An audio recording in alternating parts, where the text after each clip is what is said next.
मला असू शकतात, मतदारसंघाच्या कामासाठी जाऊ शकतात. सत्ता त्यांच्याकडे आहे, त्यामुळे आम्ही पण जात असतो. आम्ही पण मुख्यमंत्र्यांना उपमुख्यमंत्र्यांना भेटत असतो.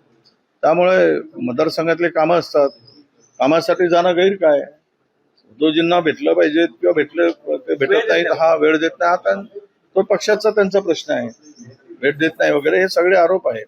ते नेहमीच उपलब्ध असतात. आता आम्ही ज्या वेळेस वेळ मागितली त्या वेळेस असतातच ते. तुमच्या पण खूप ज्या संख्या जी आहे ते खासदारांची जर मतदारसंघाच्या कामासाठी भेटले असेल, खूप मोठ्या संख्येने खासदार भेटलेले सगळे एकासोबत भेटले, तो काहीतरी वेगळं राजकीय कारण दिसून येत होतं. असे गेले असतील. कोणाचं जेवण छान वाटतो चांगलं, शिंदे साहेबांचं जेवण चांगलं असेल त्यामुळे एकत्र जेवायला गेले असतील.